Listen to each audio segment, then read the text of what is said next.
Welcome to the 11th edition of CyFy, ORF's flagship forum on technology, society, and security. It's now been over 10 years that we've been reflecting on the state of health of our rapidly changing digital societies, and this has become the forum where we have been giving vent to our apprehensions and our aspirations. We've fretted over the digital divide within and across regions. But the bygone year is rightly recognized as an inflection point. Over the last 18 months, the impact of the pandemic has been brutal. It has affected each one of us at a deeply personal level. It has exposed deep fault lines in our notions of modernity. It has extended the horizons of our debates on technology and society. And that was the reason for this year's theme for CyFy, the big pause. The pause that should rightly be about reclaiming our technology futures. The pause where our institutions and organizations have appeared so inadequate, at a loss, unable to tackle the scale of what has overwhelmed us. If COVID-19 taught us anything, it was a lesson in one word: humility. The pandemic made us lean on technology as the one tool that held us together as functioning entities. But it also unraveled some of our deepest fears about the impending techno society, the techno city, the techno state. The point is, technology empowers, but it empowers unequally. We've seen privileged access to data and information, which empowers the state and corporations disproportionately. So 2021 is a year when we need to rethink the rules of the road for the digital economy, for technology and society. There's a need to commence new conversations between the state and the individual, between corporations and society, between employers and the employed. And as in the past, I'm sure CyFy 2021 would help us frame the axes of these multiple conversations. So here is wishing you all a very productive forum. I look forward to joining all of you in these enriching debates and conversations. Thank you.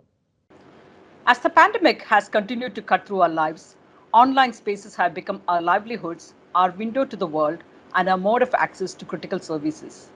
But increasing our reliance on technological tools has made us, our systems, and communities vulnerable.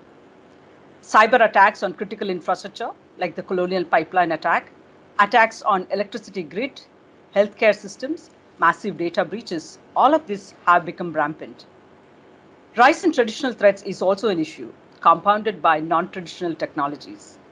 Emerging threats to communication networks and the interface between space, nuclear, and cyber has become even more important. On the other hand, state of the global governance processes to deal with these problems is itself in question. The current global security architecture is fractured, even as the need for countries to come together to decide on the rules of the road is stronger than ever before. At CyFy 2021, we will dive into the conflicts marking our connected world and peer into the looking glass to look for ways to come together and seek to identify common unifying principles, keeping humans at the center and pursuing at least modest solutions.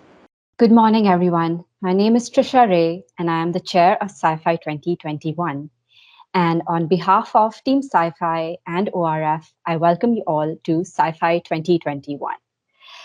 This is the second year we are meeting virtually over digital bridges that both connect and divide us.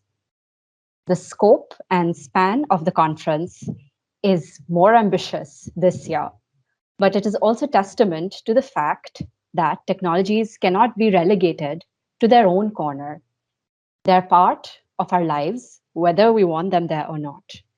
They shape how we interact, how we work, and how we think. Over the next 4 days, our conversations will span 157 speakers, encapsulating views from the traditional stakeholders, governments, big tech, multilateral bodies, all the way to emerging young voices, entrepreneurs, community stakeholders, filmmakers, and researchers breaking the tech and policy frontiers. We will explore the emerging battle lines being drawn between states on the one hand and tech giants on the other. We celebrate the victories in broadening our understanding of what constitutes ethical technology development at a community, national, and international level. We will also seek to infuse new energy and urgency into processes to foster a trusted, secure, and inclusive tech ecosystem. And we also ask what these words really mean by way of concrete policy action. The question at the heart of all our conversations is this: will we tame technologies or will we be tamed by them?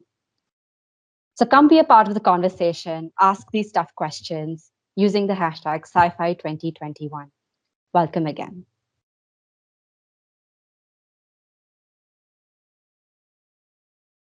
Mr. Sunjoy Joshi, Chairman of the Observer Research Foundation, Ms. Trisha Ray, Chair of CyFy 2021, Excellencies, ladies and gentlemen, it is my great pleasure and honor to join you today for the CyFy conference.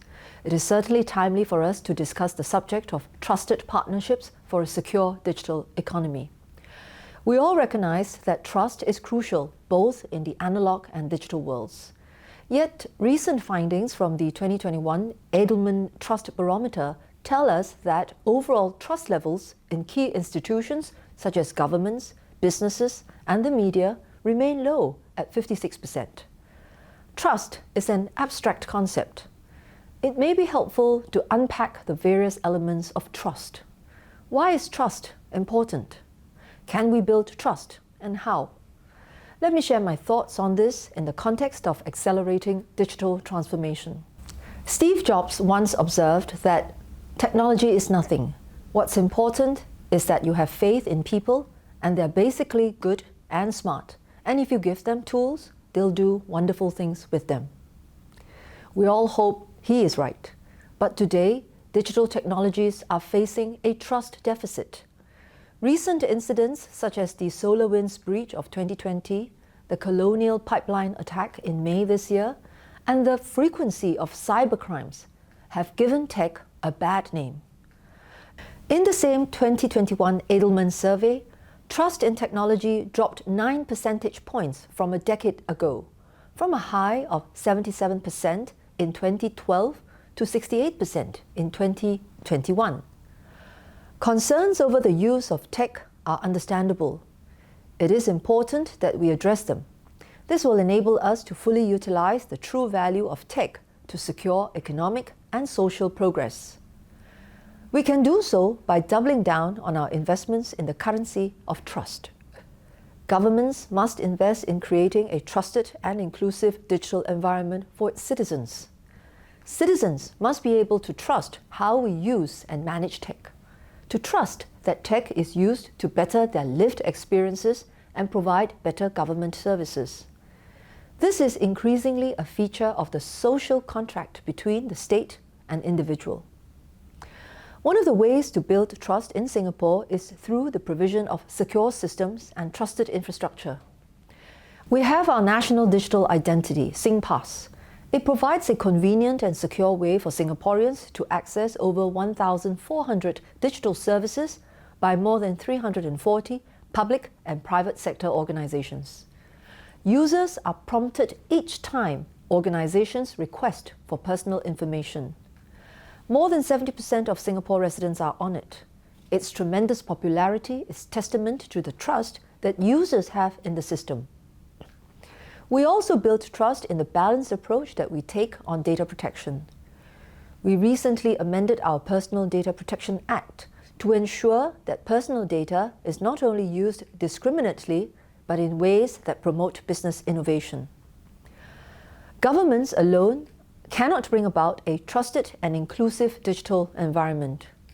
We need a holistic, transnational, and multi-stakeholder approach to ensure that tech is used in an accountable, safe, and transparent manner. Let me illustrate with some examples. To foster trust in the use of AI, Singapore has developed a model AI governance framework, as well as an implementation and self-assessment guide for organizations. These have proven to be useful industry references, which enable AI to be used in a trustworthy way and more importantly, with people's needs and concerns in mind. These references are even more pertinent as AI is increasingly adopted for high-impact autonomous decision-making, such as in medical diagnosis and financial credit scoring. We have gone a step further by investing 50 million Singapore dollars over the next 5 years to bolster digital trust capabilities. In recent years, tech has become the new battlefield for geopolitical contestation and competition. Underlining this is a trust deficit among various parties. It is important to reach consensus on rules, norms, principles, and standards in cyberspace. Such rules of engagement will create a stable and consistent environment where all can thrive and prosper. This is why Singapore is an active participant at UN processes, such as the UN Group of Governmental Experts and the Open-Ended Working Group on developments in the field of information and telecommunications in the context of international security. Singapore's permanent representative to the UN in New York, Ambassador Burhan Ghaffur, is the current chair of the 5-year Open-Ended Working Group. We look forward to working with states to explore what we should do to support the creation of a multilateral order in cyberspace. At the regional level, ASEAN has similarly been a champion for such international rules. It is the only regional organization to subscribe in principle to the 11 voluntary, non-binding norms of responsible state behavior in cyberspace. ASEAN member states have also committed to develop a regional action plan, which will guide the implementation of these norms. Trust in the digital space also requires us to put in place safeguards against the breakdown in social cohesion of our societies. This is why Singapore enacted new legislation, such as the Protection from Online Falsehoods and Manipulation Act and the Foreign Interference Countermeasures Act. These are aimed at keeping our citizens safe from the scourge of online ills, misinformation, and hostile information campaigns. Our industry players too have come on board by being a part of the Singapore Together Alliance for Action to tackle online harms, especially those targeted at women and girls. Let me conclude. Just as the digital world holds much promise, it has also increased the risks involved. In such an environment, trust is the new digital currency. All parties, governments, and industry players alike have a role to play in its investment to build collective defense and safety. On that note, I wish everyone a fruitful conference. Dear Excellencies, distinguished guests, ladies and gentlemen, it is an honor to join you virtually from Tallinn, the capital of Estonia. The question at the heart of this year's CyFy conference is a crucial one. In order to reclaim our tech future, we must first determine where we come from, where we are heading, and what values will guide us along the way. In Estonia, we know very well what it means to reclaim the future. When our small northern European country restored its independence 30 years ago, after half a century of Soviet occupation, we had to rebuild our future almost from scratch. Digital technologies played an essential role in this. At that time, we had no role models to follow. We were also not the birthplace of technologies, but we were smart users, fast and early innovating adopters of these technologies. Today, Estonia is among the most advanced digital societies. Estonia is also the third most digitally secure country according to the Global Cybersecurity Index and leads the world in internet freedom. However, since 2007, when Estonia was targeted in the first ever large-scale coordinated cyber operation against a nation, we have also been actually aware that some actors may try to use cyberspace to destabilize societies and also harm economies. The COVID-19 pandemic has brought the multiple use potential of technology to light even more. On the one hand, technology has allowed many to stay connected, work, go to school from afar. On the other, the digital divide has increased. For example, UNESCO revealed that more than 40% of learners do not have internet access at home. We must urgently increase digital inclusion and make sure that no one is left behind.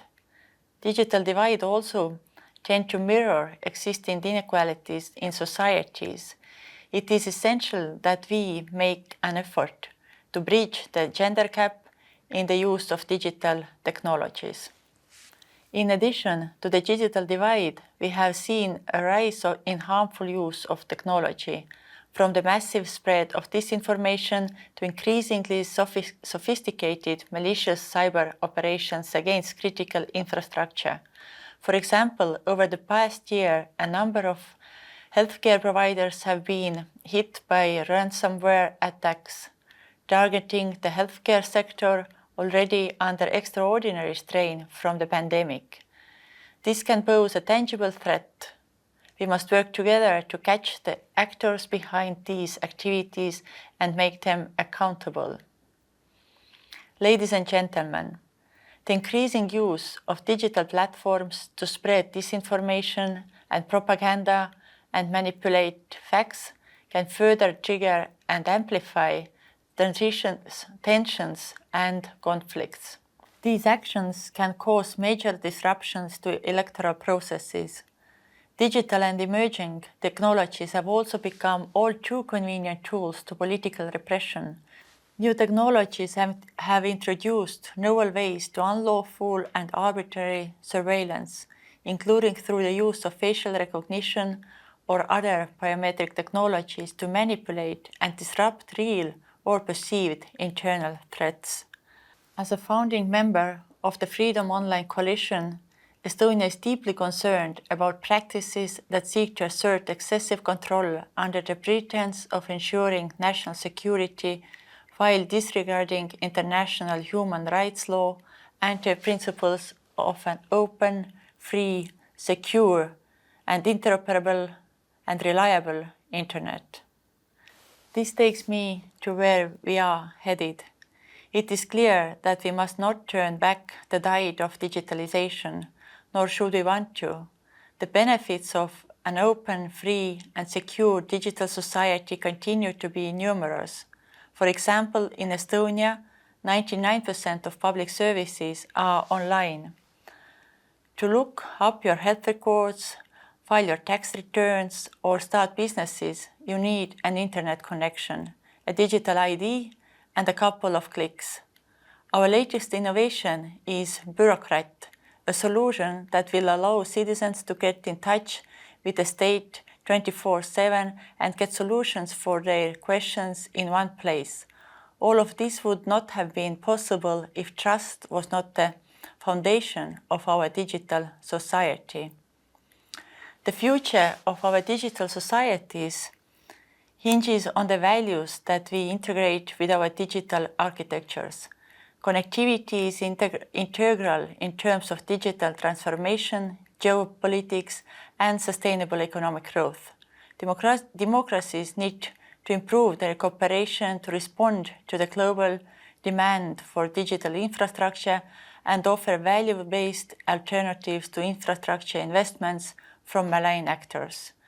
To connect the various connectivity initiatives from around the globe, Estonia suggests adopting trusted connectivity as conceptual framework for that. This framework would articulate our common interests regarding sustainable development, our common democratic values, and our common high standards. All these cultivate the trust necessary to drive much-needed investments into connectivity projects. Dear participants, our digital societies also rely on the preservation of a global, open, free, and secure internet. This in turn relies on responsible behavior in cyberspace. An important foundation is the framework for responsible state behavior, which has been developed in the UN during the last decade and agreed by all United Nations member states. This includes existing international law, 11 voluntary non-binding norms of responsible state behavior in cyberspace, confidence building measures, and capacity building. We must also develop new solutions in a way that it is not only secure by design, but also free by design.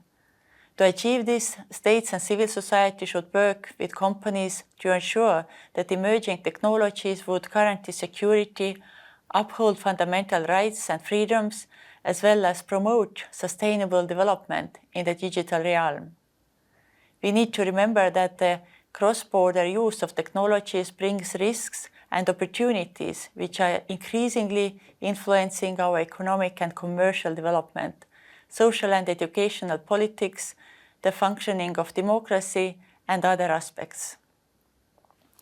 Technological capacities and capabilities are becoming increasingly concentrated in the hands of the few. Therefore, we support taking a holistic approach to digital foreign policy, interconnecting the role of the Foreign Service in supporting security, economic and social development, as well as democracy.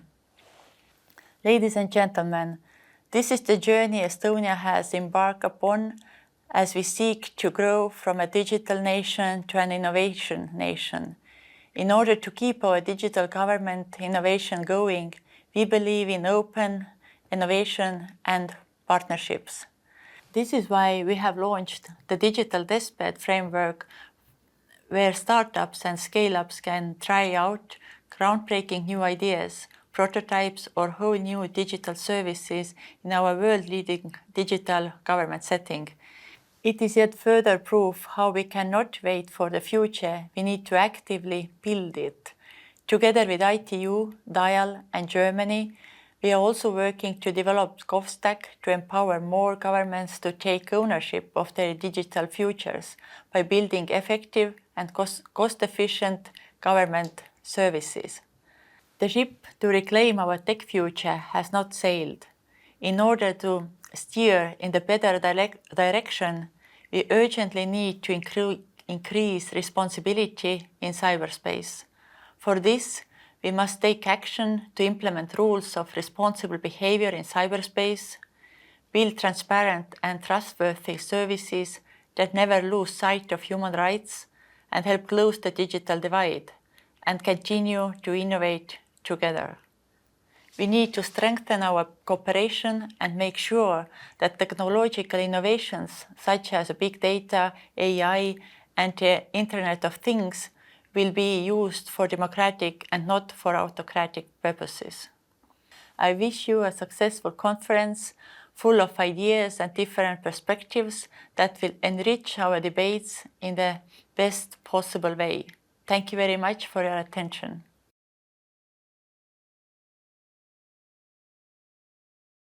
Mr. Samir Saran, Chair CyFy and President ORF, dignitaries and delegates, I express my thanks for having invited me to address CyFy 2021. The theme of the session, that is, India being a content subcontinent, is one that is close to my heart and a story that has billion voices.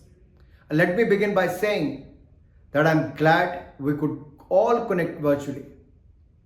Over its 10 editions, CyFy has brought together a diverse community of experts, thinkers, policymakers, and technologists to deliberate new ideas and innovations from around the world. It's important that communities communicate, and it allows us to chart a new path and open doors for collaborative efforts, both at the local as well as the global level. During the COVID-19 pandemic, communication has taken a new meaning and content has taken a new dimension altogether. The pandemic is an important turning point in modern history. The last 18 months have changed the world. The COVID-19 pandemic has had a great impact on our lives. And the pandemic has mandated that we reimagine our future, recalibrate our goals, and realign our efforts. It has brought disruption, but not dampened our spirits, nor our determination to make this the defining century for New India. And that is why it is even more crucial that we engage with our partners for the sustainable future of 1 billion at home and the world as a whole. Vasudevaya Kutumbakam. The whole world is one family is our guiding mantra in all spheres, and most importantly, as we look to achieve 1 billion vaccination in a few days from now, along with our Vaccine Maitri initiative that has covered over 95 nations of the world. While the world looks inwards at its own problems, India is rapidly building its capacities in nearly every sector to provide solutions.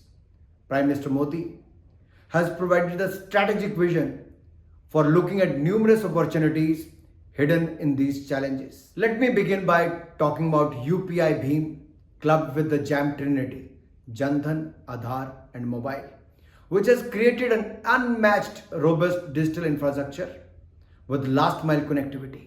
So today, more than 1 billion biometric identities, more than 1 billion bank accounts and more than 1 billion cell phones give India by far the biggest digital public infrastructure in the world that is also shaping 1 billion new dreams. This is an opportunity, a market and transformation unlike any other in the world. In fact, India's tectonic growth of mobile handset and internet usage is a hotbed for micro entrepreneurship. This is creating ripples in the e-commerce world, and I can proudly say that the tsunami of tomorrow will ride on this foundational wave we have built. Not only are the world's greatest tech giants in awe of these immensely successful, relevant innovations, but also nations of the world are lining up to adopt these for their own citizens. There are opportunities to solve problems in every sector. This is New India, where policy making is matching the pace of technology. Governance has become anticipatory rather than being reactive, and industry is innovating, keeping pace with today's requirement. Powered with the youthful energy of 1.35 billion Indians, we are marching towards realizing the dream of Atmanirbhar Bharat, which is not just self-sufficient, but also an India that is working closely with its partner nations in deploying innovative, sustainable, and tech-based solutions for the world. At India's Information and Broadcasting Ministry, we are gearing up for the challenges of the present and the future. And let me elucidate, we believe in citizen-centric communication, which is in synchronized, transparent, and disseminated in a real-time manner across media and social media landscape in the country. Our focus is also on ensuring communication to the last mile in various regional languages and platforms. Our government firmly believes that the right information empowers citizens to make the right decisions. In fact, we are also geared up to tackle the issues of fake news. To put it in humor, from the ice age of millions of years ago, we are now in the infodemic age of today. The pandemic situation has aggravated this issue the world over, and I'm happy to share that India is a founding member and signatory of the International Partnership for Information and Democracy. The Government of India has responded to the challenges of fake news and fake narrative through swift and clear communication based on science and facts during this pandemic period. Ensuring regular and authentic flow of information has been important policy. Our ministry has already taken numerous measures, such as setting up a fact-check unit within the Press Information Bureau, apart from the notification of the Digital Media Ethics Code in Feb 2021. Moving on, as some of you already aware, this is India's 75th year of independence, and we are celebrating Azadi Ka Amrit Mahotsav.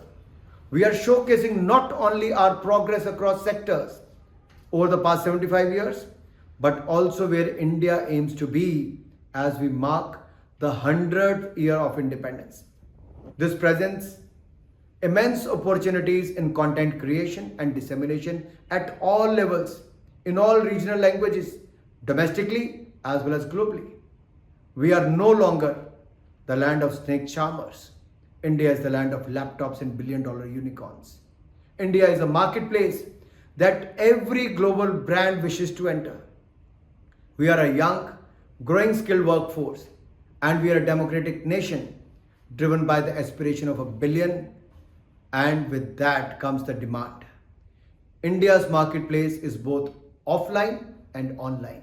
In fact, there is a saying now, if it works in India, it will work anywhere in the world, and that's true. Your business may be in tech, but sooner or later,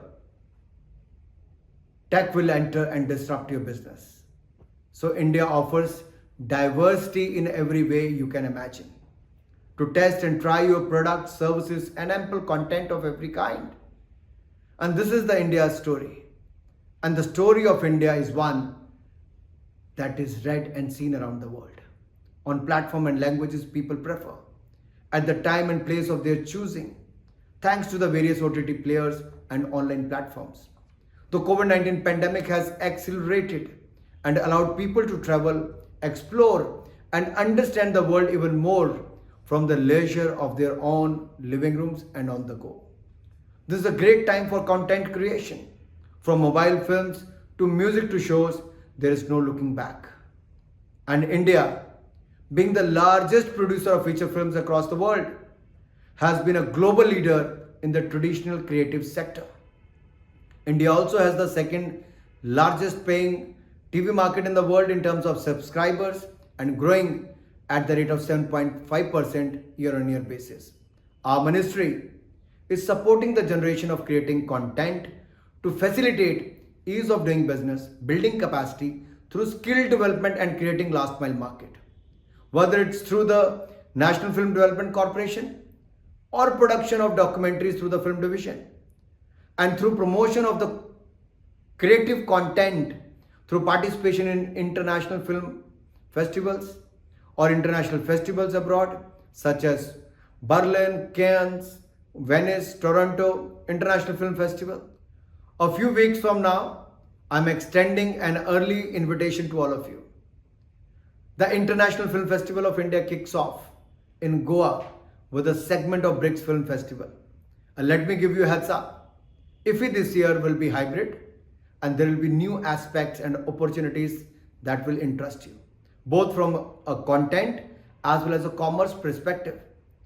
Let me also share that just a few weeks ago, I was in Leh, Ladakh for the first Himalayan Film Festival, where we showcased some of the finest regional content.